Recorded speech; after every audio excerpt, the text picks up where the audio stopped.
an assignment. That is what we are going to do on the UCC3 after we claim it on the UCC1. And then there's D. It is by operation of law. Then you have the third, which is appointment, and then fourth, which is contract. Now, see, the contract is which is going to be formed in the future in the trust. See, the one we're going to use the most is number 2. What's number 2? Transfer. And that's done in the UCC 3-200s or any of those UCC 200 series. See, the transfer, which is going to be an endorsement and delivery. See, I'm going to approve endorsement on the green card, which was sent by certified and registered mail. See, in ADP's case, everything is done electronically, but they deal directly with the accountant or trustee that's entrusted to carry out fiduciary duties on behalf of the trust. See, when they get the green card, they're going to sign it. That signature is like an endorsement. And I'm going to prove also delivery, which is one of the methods on the transfer. See, here we have a method of transfer representing transfer, or a method of formation of trust being the endorsement. We have delivery and assignment on the UCC3, and when I do a UCC3 after claiming it on a UCC1, that is mine, and I can do something with it. I can assign it to someone. I can assign it, say, to the trustee or whoever that may be. The trustee is going to be a present transfer, which means approved by endorsement delivery with the green card on a specific title representing the trust rest. And at that moment, the trust is formed. And I'm going to have a notary certify that it was done on a presentment, endorsed, and delivered on the green card. I'm also going to have an assignment on the UCC3 and certified copies of that, which I pulled out. And I'm also going to put a notice in the county of the filing under a UCC1 and pull that out, which is certified. Now I've got multiple records to prove that I transferred trust property. That is the main thing, to prove by record that you transfer specific property to the trust. That is when the trust forms. Now we've got a trust, and I can prove that I've got a trust. When you are exercising in private banking, this is the best method of substantiating your trust. So the application, the registration, and certification process of those that are in trusteeship under this trust res, which is with the Newmont Theoretic Kingdom, you're substantiating the trust that you're using in this trust obligation. And so, like I said, we took the liberty of making this easy for some of you by allowing this information to be recorded on an application. There's going to be a non-disclosure agreement, and you have a non-disclosure agreement and a confidentiality agreement, which demonstrates your ability to be protected under the Privacy Act. And then there's actually going to be the actual special deposit, which is the bill of exchange. The bill of exchange is filled out. It is then submitted back to the administrators of the trust, and then that allows the commercial energy to flow. So everything we've learned has prepped you to the point where if you've mastered certain things, you are ready to move into trusteeship. You know, I think in yesterday's conference call, I alluded to the fact that some of you, because you have not displayed or demonstrated or made notice that a substantiated trust exists, then we have to work on what we know, which is that if you have had a Social Security card at one time, and you have had at one time a birth certificate, then you are in fact an active member of a trust. So we must prove that that trust exists in order for us to move forward with the implementation of this commercial energy from another trust. All these pieces go together. Now, this information you're hearing about law merchants really comes into play because it creates the mind state even further of what you should be doing in trust.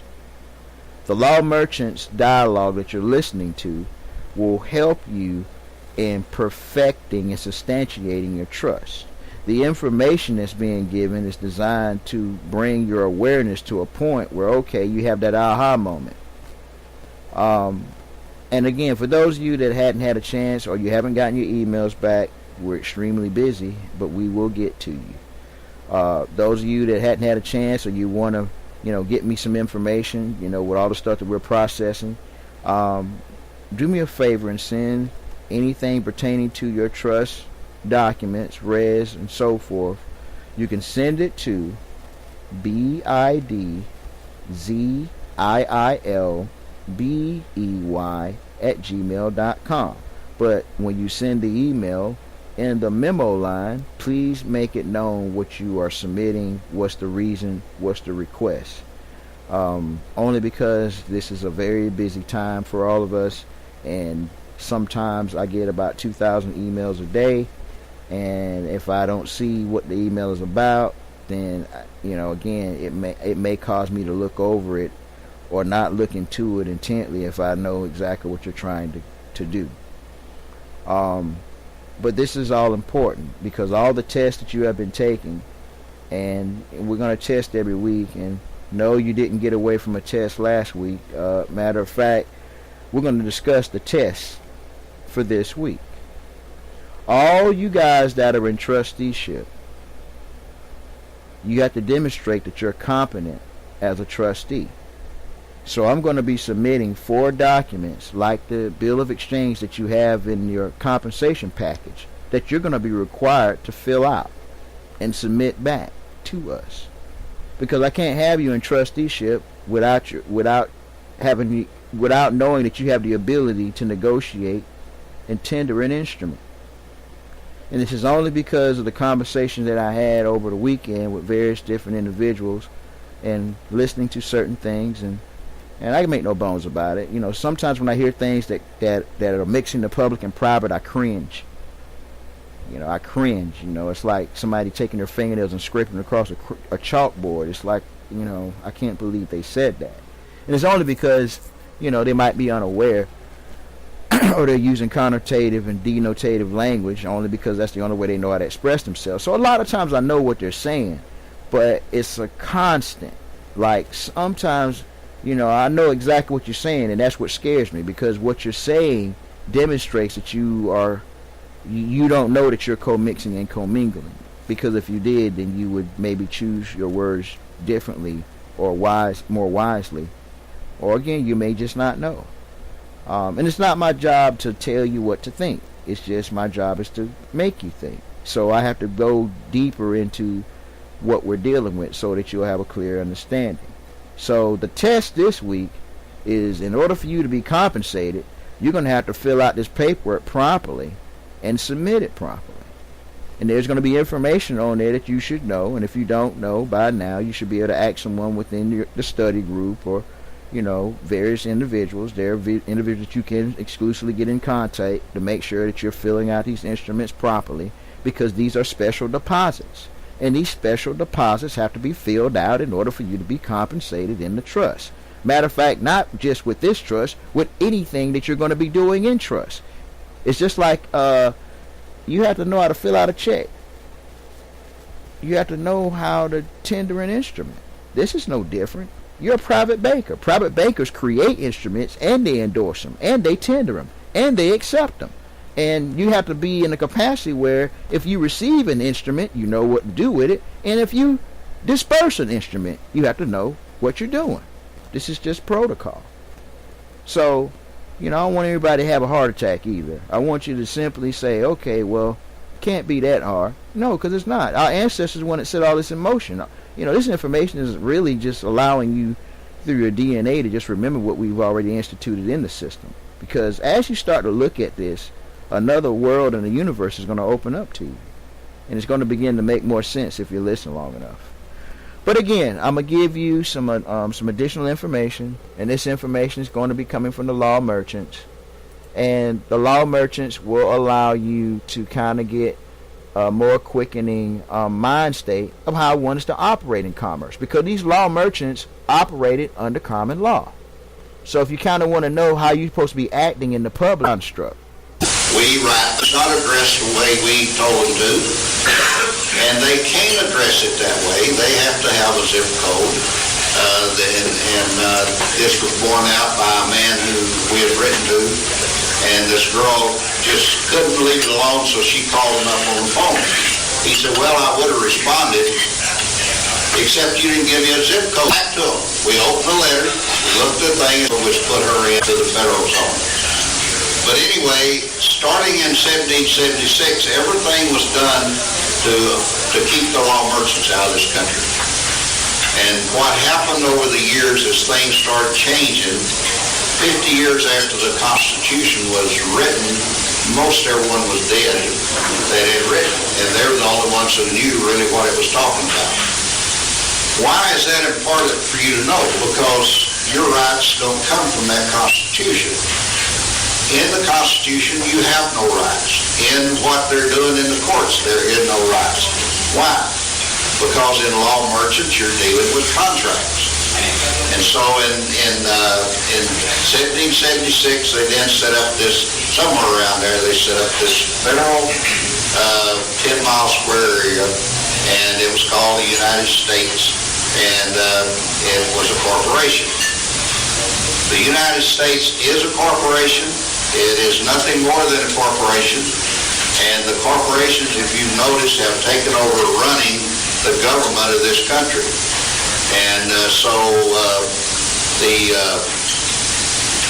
United States being set up, at first, you know, it's like anything, it sits there and doesn't do too much to anyone. But as people start accepting the fact that they're getting benefits out of that thing, before long, well, all of a sudden they accept them as being their government. When the government is always, will be, we the people.